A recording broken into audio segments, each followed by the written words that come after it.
जय शिव शंभू। जय माँ पार्वती। प्रेम शब्द 2.5 अक्षरों से मिलकर बना है, जो 2 पूर्ण और एक अपूर्ण शब्द है। कहते हैं प्यार शब्द ही अधूरा है, इसीलिए हर किसी को ये मुकम्मल नहीं मिलता। लेकिन शिव पार्वती जी की प्रेम कहानी इस बात का प्रमाण है कि प्रतीक्षा शामिल है। इन दोनों जैसा अद्भुत जीवन साथी कभी नहीं हुआ।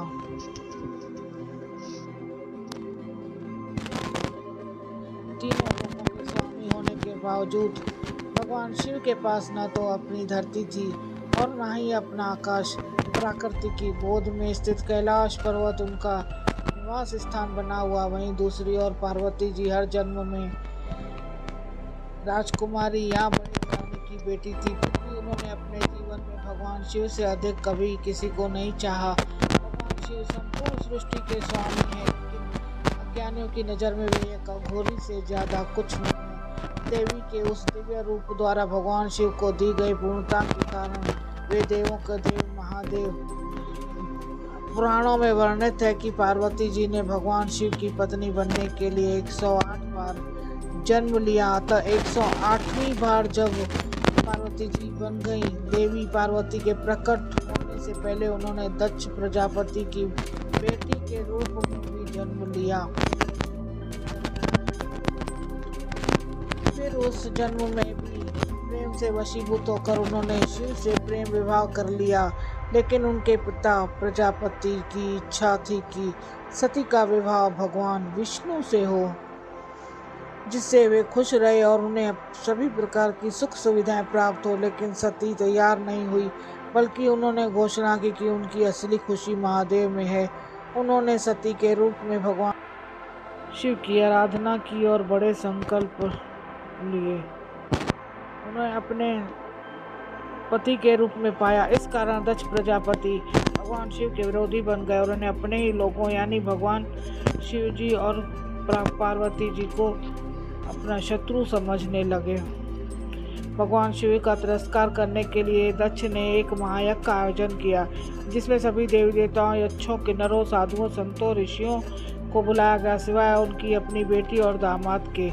इस यज्ञ में जाने के लिए पार्वती जी ने शिव जी को समझाया कि अपनों को नहीं, परायों को आमंत्रित किया जाता है। यदि वे बिना बुलाए वहां पहुंच गए तो उन्हें बहुत अपमानित होना पड़ा। उसे एहसास हुआ कि उन्होंने भगवान शिव की अवज्ञा करके गलती की है। जब उसने भगवान शिव के प्रति अपमानजनक शब्द सुने तो यज्ञ की अग्नि में कूद गई।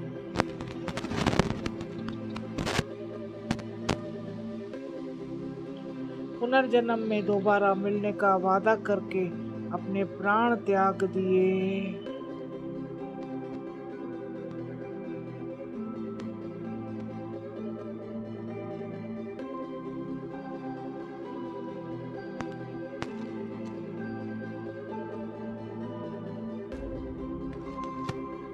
शिव जी माता सती के शव को लेकर बदवास घूमते रहे। तब भगवान विष्णु ने सुदर्शन चक्र से सती के शरीर के 51 भागों में टुकड़े कर दिए और वे 51 विद्या वर्षों तक भगवान शिव से विश्व कम नहीं हुआ, बल्कि बढ़ता ही गया। वह संसार से विरक्त हो गया। यहाँ सती ने अपना वचन निभाते हुए पर्वत राजा हिमवान और रानी मैना की बेटी के रूप में पुनर्जन्म लिया। पर्वतराज की पुत्री होने के कारण उनका नाम पार्वती पड़ा। नारद जी के किशोरी पार्वती जी को भगवान शिव को जीवन साथी के रूप में पाने के लिए तपस्या का मार्ग बताया।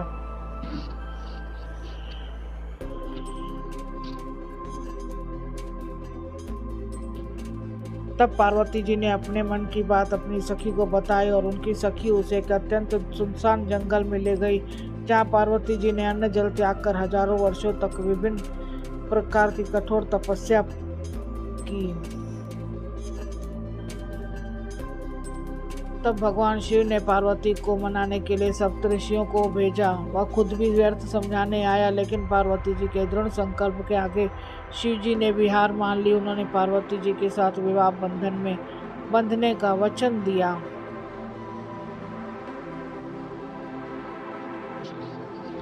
भगवान शिव ने यह वचन फागुन मास के कृष्ण पक्ष की चतुर्दशी यानी शिवरात्रि को पूरा किया। शिवरात्रि को शिव शिवा का महामिलन हुआ। इसीलिए यह दिन महाशिवरात्रि बन गया। इतने कष्ट सहते हुए महलों की राजकुमारी पार्वती जी पर्वतवासी बन गई। एक बार जब पार्वती जी ने अपने लिए एक घर की कामना की तो भगवान ने शिव ने लंका का निर्माण करके उन्हें वह घर भी दे दिया।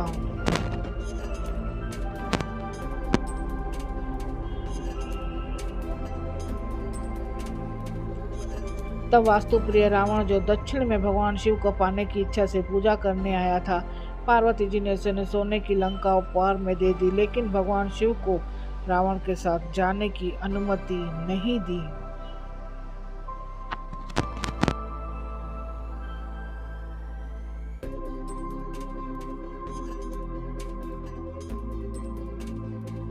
पार्वती जी ने किसी भी जन्म में भोले भंडारी के प्रेम के अलावा कोई धन या वैभव नहीं चाहा, लेकिन जीवन की हर परिस्थिति में उन्होंने सूर्य की किरणों, फूलों की सुगंध और शरीर के साथ साथ अपने प्राणों की तरह शिव जी का साथ दिया।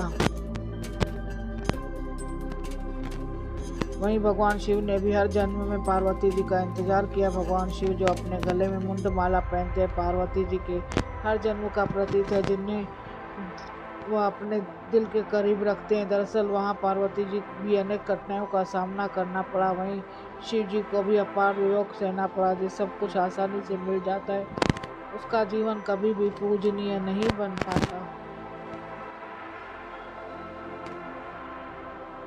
आज के दौर में जहाँ प्यार और मायने बदल गए हैं, वहाँ प्रेम का स्थान धन, भोग और विचलितता होने ले लिया है। वहीं शिव का अटूट, निस्वार्थ और दृढ़ प्रेम सभी के लिए प्रेरणा है। यही कारण है कि सदियों के बाद भी आज भक्त प्रेम के इस पूर्ण दिन को महाशिवरात्रि के रूप में मंदिरों, घरों, पंडालों में पूजा के उपवास करके और रात्रि जागरण करके विशेष खुशी, उत्साह और ऊर्जा के साथ मनाते हैं।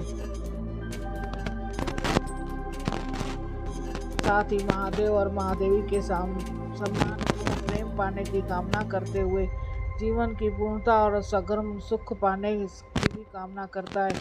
इस परफेक्ट जोड़ी को और दुनिया के माता पिता का आशीर्वाद सभी के जीवन पर हमेशा बना रहे। सभी को महाशिवरात्रि की हार्दिक शुभकामनाएं।